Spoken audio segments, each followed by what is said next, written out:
Hi everyone, in this video we will build a power supply circuit on the breadboard to get 5 volts out of a single battery.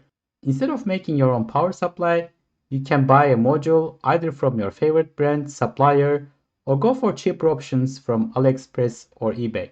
But if you know your required specs such as your input voltage, output voltage, current requirements, battery life expectancy, then it's almost always cheaper and easier to find the right integrated circuit and build your own switching regulator.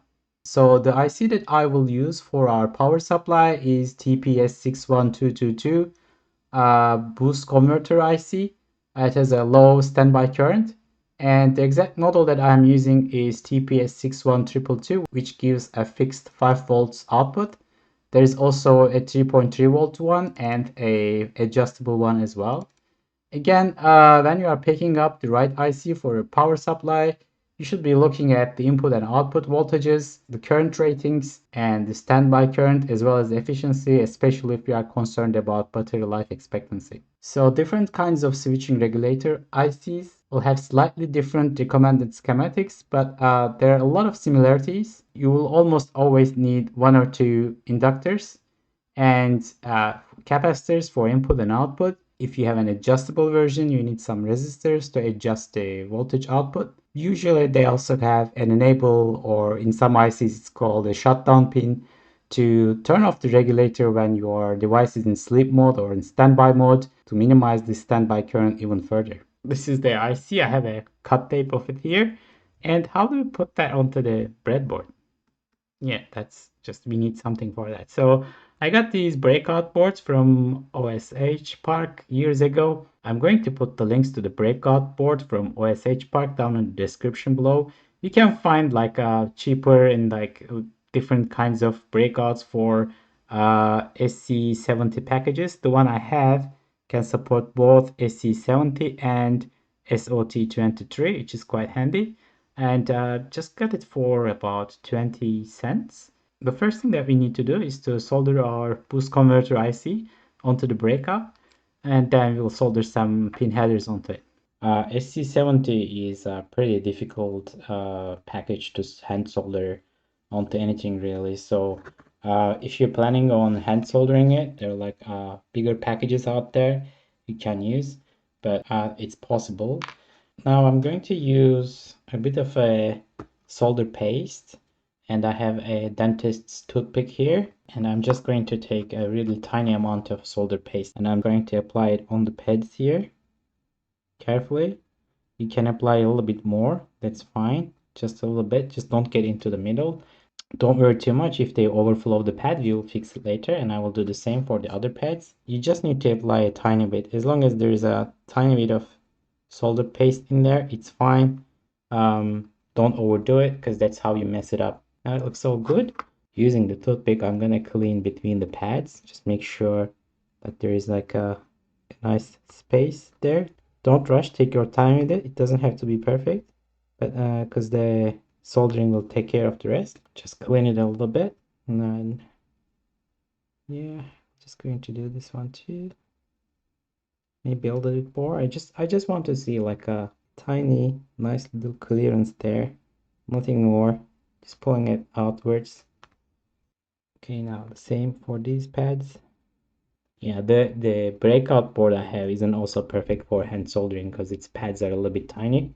I'm just going to try to link a better one on the video description for you. When you're buying a breakout board like this for tiny SMD components, make sure they have a little bit more space on the pads so you have enough space to get in there with your soldering iron. Now our component here in its cut tape, and you can probably see there's like a really teeny tiny line. This is the pin mark, so this is the top of our component. We'll try to put it that way, and now I'm going to use tweezers to just flip it over. Okay, you can see the marker barely, but it's there. I'm just going to pop it in there. Yeah, it looks pretty good.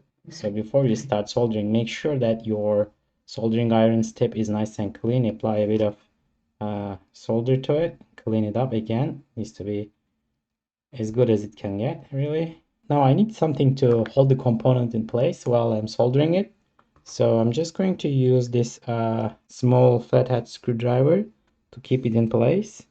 And this requires a little bit of dexterity because we don't want to move the component or the board. But like you can use the toothpick or something else too, just to or your tweezers to keep it in place and make sure the bits are nicely aligned. Now I'm going to apply a little bit of. You don't need to press too hard, just to keep it in place. And I'm going to apply a bit of flux. And now get in there, give a touch, and that's it. We don't want more than that.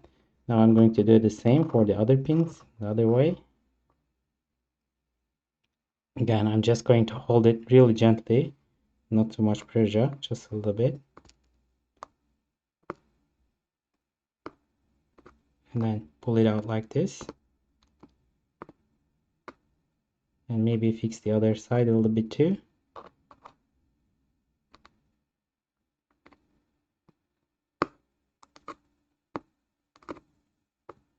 You just get in there and then heat it up a little bit, then pull out. Okay, that looks pretty good. Now, before we start soldering the headers using the multimeter, I'll just test the connections. So what I want to do is that the pads here for the headers are connected to the pins and there are no shorts or anything like that. I'm just going to put the multimeter in connectivity mode. You will hear the beep. Now I'm just going to test the pins. It's fine. The second pin is fine. I'm just going to test it for shorts. Yeah, looks pretty good.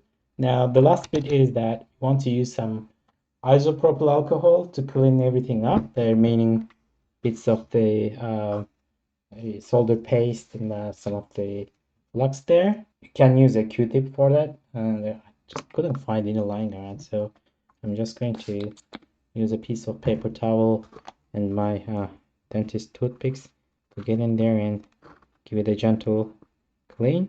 Looks all clean, and yeah, now we can solder the headers. So I have this breadboard lying around. It already had seen some action, some power MOSFET action, and I'm not using it for prototyping purposes. I'm just using it for soldering purposes. It's a decommissioned breadboard only for this kind of destructive jobbies. So I'm going to prepare my pin headers and then pop them in there. Long part going into the breadboard, the short part stays up top. I'll just put the breakout board on top. This should just sit there nicely. Okay. Now I'm going to apply a bit of flux as usual to the pins and the pads. I'm just gonna get in there, like hold it on the pin, heat the pin and the pad, and then get in there with the solder.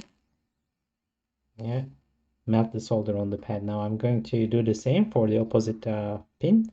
There's some sort of balance.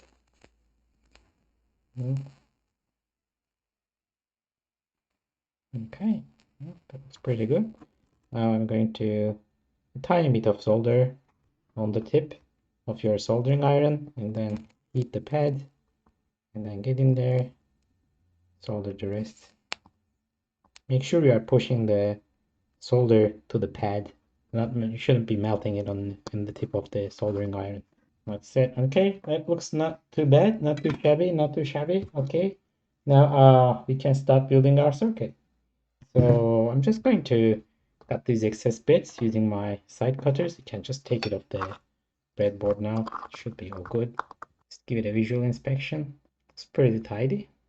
Not a problem at all. I'm just going to get in there and remove these excess bits with my side cutters. Alright, that's it. We did the breakout board. Now let's build our circuit on the breadboard and give it a test. Alright, now let's have a look at our data sheet for our regulator IC. And there's a very simple application circuit here, which applies in our case too. This is for the adjustable version. We have the fixed version where you just need to connect the feedback straight into Vout. And we have the input and output caps. And you have the inductor connected from V in to the L pin. So I'm just going to have a look at the pinout as well. And I will keep this on the screen while building the circuit. Now we have the breakout for our IC. I'm just going to pop it down somewhere in the middle of the our breadboard. And I'm going to use the rails on the breadboard for input and output. You can just consider this one input, this one output. I'm going to use just some jumper cables to connect the ground rails of the breadboard. I have the ground connected. Now I will connect the voltage in. That's the first pin, right? Yeah, it's the first pin going here. Okay, yeah. And the second pin is feedback, which we need to connect to the output right away. Output pin is the fourth pin, which we are going to connect straight to the feedback. This is the output, and the second pin is the feedback. Going to connect it there. So for the caps, I'm just going to pop them straight onto the rails. Just beware of the polarity. These are electrolytic caps, and it just if you don't connect them right, they will give the magic smoke, and they will just fail basically. So each of those caps are 10 microfarads. Positive, negative, output, input cap. You can definitely use bigger caps for this one. It will just be fine. And our inductor goes to the V in as well. We need another we need to connect this inductor. So I had this 10 microhenry inductor here, but you can use a 4.7 microhenry inductor as well. That's per the application docs. And the 10 microhenry one, the larger the inductor, better the efficiency of your IC. But it's fine both ways. Like, you won't be able to draw a lot of current from this one anyways, giving me only have a single battery. There is no magic involved here. Okay, now we'll connect the output pin to the other power rail of our breadboard. The last one is the enable pin, which is the first pin. That's if you have a micro, which you can do something smart and turn the regulator off when it's not being used. You can use the enable pin to connect it to your micro. But in this case, I will connect it to the voltage to our voltage in. That will keep our regulator enabled. Right now we have connected all the pins. We can connect the battery to our V in and try it out. So I have this 3D printed battery holder here from our previous videos. I will link that video down in the description below too. So it has a positive and a negative terminal. We just pop this battery out first and connect it first. Okay, now let's test whether it works or not first. So just popped in our battery in there. Let's measure the voltage first. See where we are with the voltage. 0.05 volts. Yeah, that's not what we wanted. What about in the input? We have 1.3 volts in the output. We don't seem to have anything unless, yeah, we don't have anything on the output. Let's see why this might be happening. We have our inductor connected. We have the enable pin connected. We have the feedback connected to the output connected to there. Our ground rails are also connected. We did not connect the ground of the IC itself, which is quite crucial for it to work. Yeah, now let me pop that battery back in there. All right, let's give it another try. 4.96 volts here on the output. It's all good, all working. Now you can't withdraw a lot of current out of it, but a single nickel hydride battery, you should be fine around 10 milliamps range. Above that, you might need multiple batteries in parallel or maybe in series. It should all be fine. But we're not going to get into this. We built our step-up regulator. It's really quite straightforward. And maybe next time we'll just explore some of the power characteristics of it and the efficiency and etc. And that's pretty much all to it. Thanks for watching my video. See you next time. Bye.